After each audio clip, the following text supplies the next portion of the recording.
Yes! Never in a million years.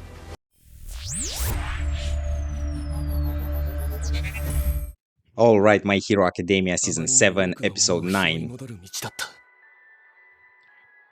Okay, kind of glad we're going back because I feel like we settled this whole fight way too quickly.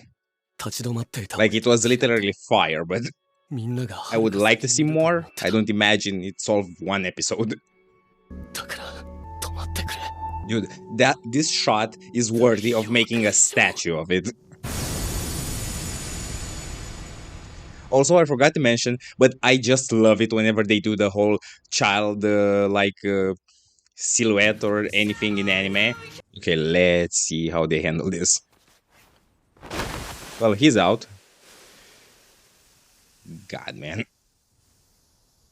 I don't even want to imagine him actually feeling pain, because... Oh.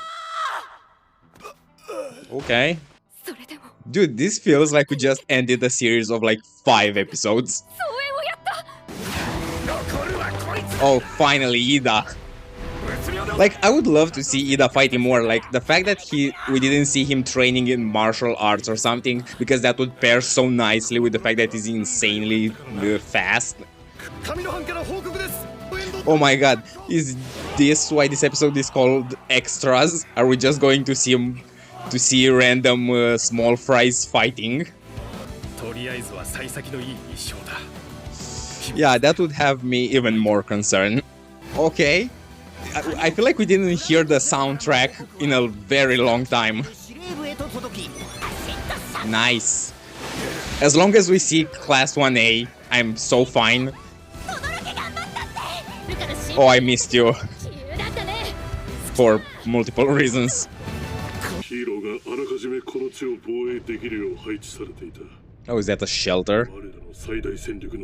Oh, it's... yeah. Well, what do you expect? Of course someone's guarding him.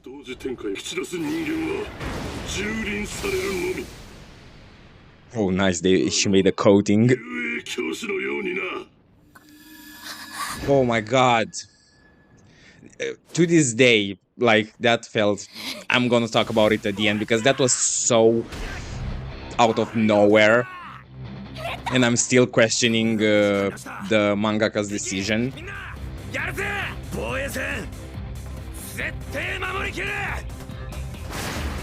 I feel like Kirishima is like the dream character for a manga, because his design is literally so harsh. The lines are super harsh, so it's so convenient to draw him, I suppose.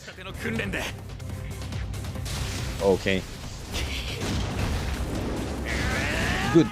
Just give me more of Bakugo fighting, like a super extended fight. Who the hell are you?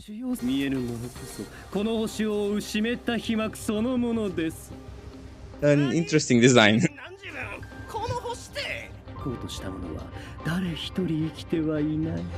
Oh, he's trying to mess with Aoyama's head.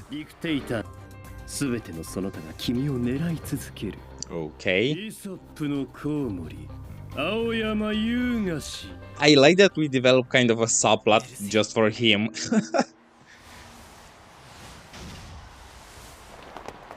Okay, is this the heteromorphs? Oh, oh, no. Spinner can get big. Is moments like this where I'm like, am I totally spacing the last seasons, or did we know that Spinner can get big? I'm going to assume we were shown at some point in season 5. Oh, and he goes crazy.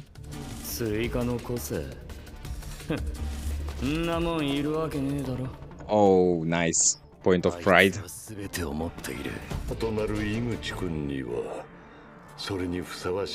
Oh, okay, maybe we didn't see him getting beat, he gave it to him. I wasn't losing my mind.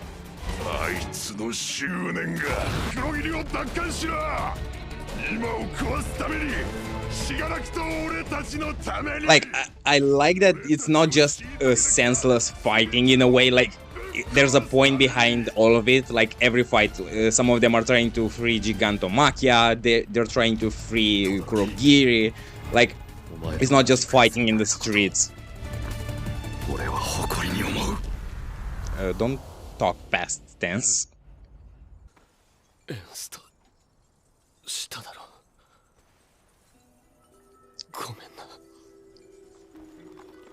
Holy fuck, that came out of nowhere and it completely shattered me. The tear turning into ice. Oh.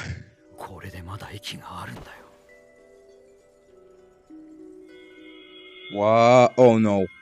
If that's something along the lines of Lady Nagant, I'm gonna freaking lose my mind. Speaking of, when do we get to see her again? I like all of them just, okay, got it. Let's get back to it.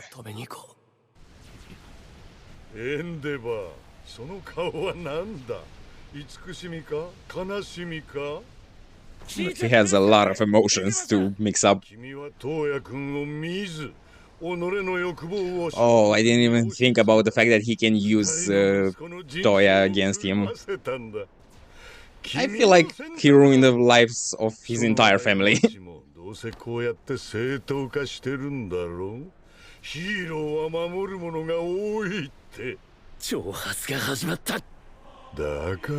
Well, honestly, that's one of his greatest advantages. Like, he knows how to fuck with your head.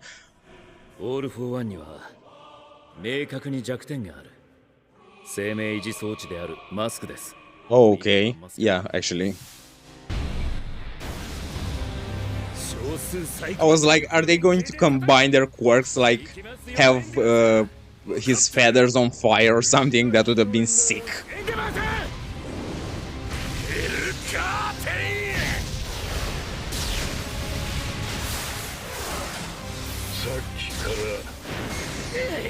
Oh my god.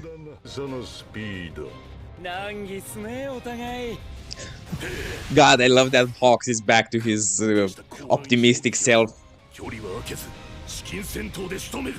Yeah, I feel like close combat is very tricky with this guy.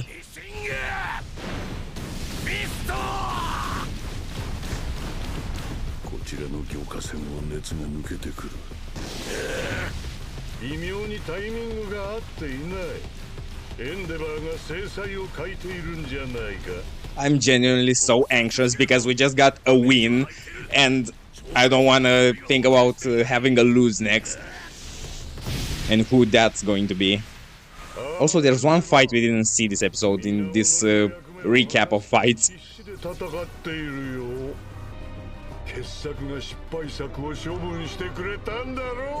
God, he really knows how to phrase things.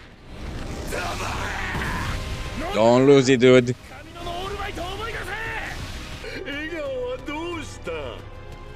Top 5 moments in this show.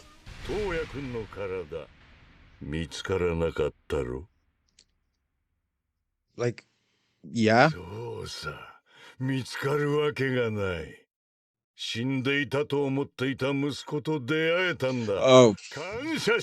dude, give me a break.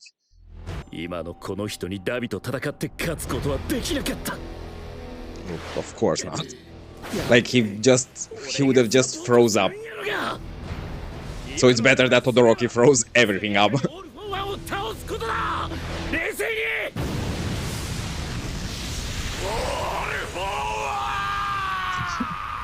Oh my god, that was so reminiscing of the All Might punch.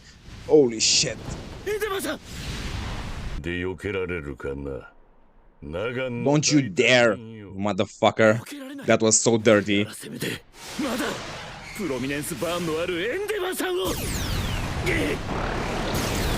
Who? Yes!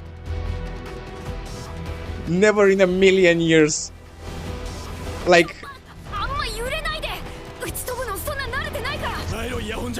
Let me process this matchup.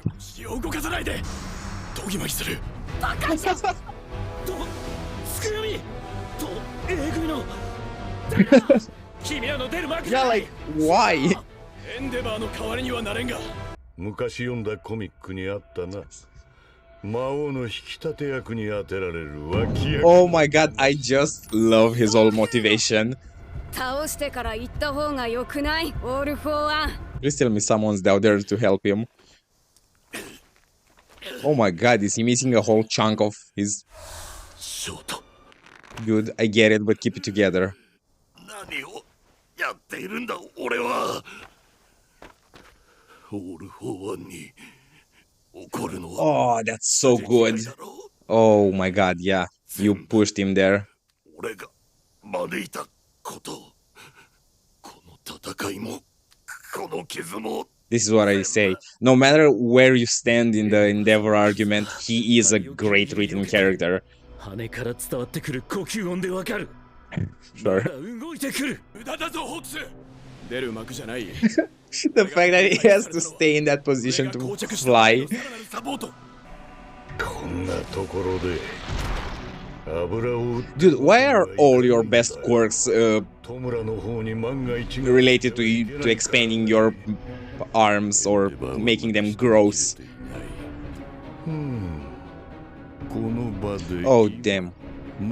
最もほころびが生じうるのは。 Oh, damn. Oh, damn. Like, what quirk is that? Oh, damn. ホークス。 Dude, I just love his whole character design. Those swords are so perfectly proportioned for his body. 仮面が狙いだ。 Like, that face reflects tension so goddamn well. 抜けられた悪意にすら遅れてそげ立つ。 That's a crazy sentence. 青山。 I wanna see that quirk in his owner. Like, how does that manifest? Just like that?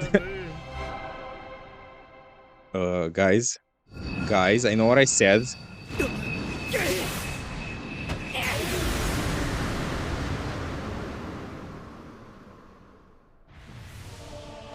Okay, sure. I'll take it. 羽ではさばききれぬ物量だ。 Oh shit. ホークス。 Fuck. 今の君はただのポンコツ。 Endeavor. 脇役が錯覚してしまったんだね。 Oh my god. 自分も魔王に立ち向かって He's really setting up a manga, a shonen moment right now. 人間なのだと。 Oh shit. What the fuck, man? Oh my god, her ear. Damn it. Like, I hate to say that he was right, but like the way they ended this episode, they really were proving his point, which I kind of hate, because the whole "you're just side characters" was such a, in a way, a subtle breaking of the fourth wall, combined with the classic shonen trope. Like, whenever you are undermining their involvement in the story or their importance in the story, a character will always come through. So the intent here was probably to set up a pretty brutal reality check moment, which I hope it doesn't stay true all the way to the end. Like, of course, I don't expect Earjack and Tokoyami to defeat him, but I would love if next time four of them come together and they master some kind of counterattack. Honestly, it's not like they're going to defeat him. Like, the best case scenario we can hope for is him retreating, having to retreat because they broke his mask or something. When I consider that, the goal of this fight is pretty doable. So, and there's a lot of ways they can combine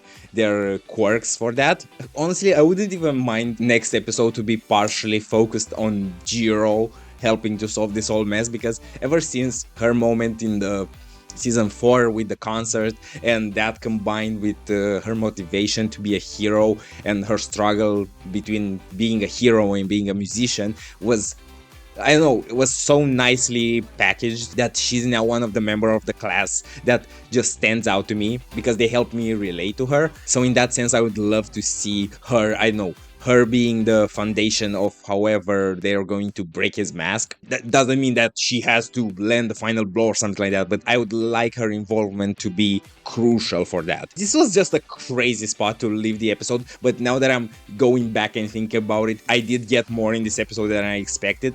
Like, based on the title and based on the first 10 minutes, I was going to be like, okay, this is going to be not a boring episode, but a pretty flat line episode, in the sense that as long as I'm seeing all these side fights with the side characters, it's not going to be much. Don't get me wrong, it's not like I agree with him, it's not like the side characters can give us a crazy show, but the fact that they were just passing through fights was obviously meant that they couldn't focus enough on one fight to actually make it entertaining. But I did like the fact that they kind of use this montage of, okay, this fight to kind of set up the stakes for each of them, like how they mentioned Miss Midnight dying, which again, it was crazy to this day. It was one of the rare moments in the show where the author was trying to be like, okay, there's consequences. It was such a nothing moment in a way that to this day something feels wrong. I'm still wondering if there's something more there. Like, a part of me is hoping that she's alive, although I'm pretty sure she isn't. Like, I know people die from time to time in this show, like, God, I can't remember his name, I'm sorry, although I really loved his character, All Might's sidekick from his early days, but he had a whole setup for his death.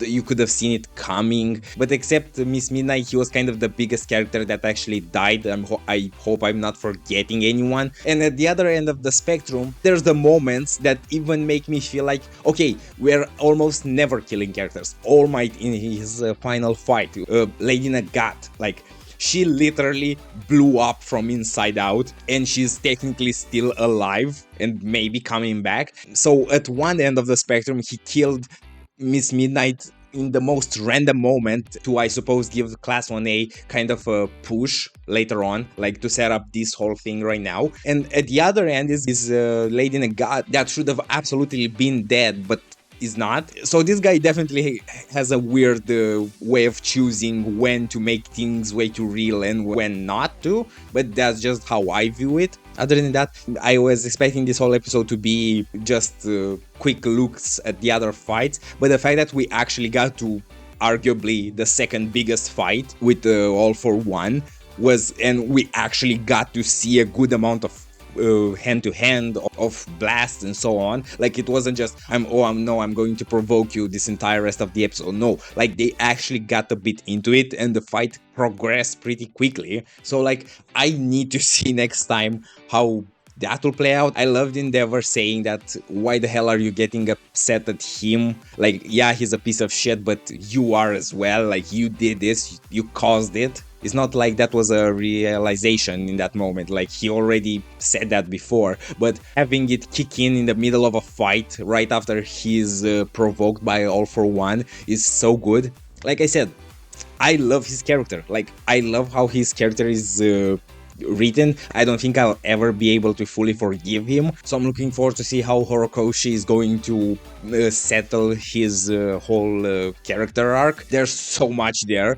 Arguably, for most of the character, once the fight is over, kind of character arc is over, like, because for most of them the goal is to be a hero, is to save people, so on, and I'm just talking about the heroes, not the villains. But for the Todorokis, there's a ton to be addressed after the fight is over, so I'm really looking forward to that. I kind of liked that we saw nothing of Deku this episode, because he's still in between, like he's still in transit to his intended fight. And the other fight we didn't see is Uraraka versus Toga, which again was kind of interesting because you would have expected to maybe see just a flash of that. I guess now that the Todoroki versus Dabi was settled in one episode, they kind of need to save it for later, but we'll see. If you enjoyed the reaction, be sure to leave a like and subscribe, hit the notification button, and I'll see you next week for more MHA. Bye!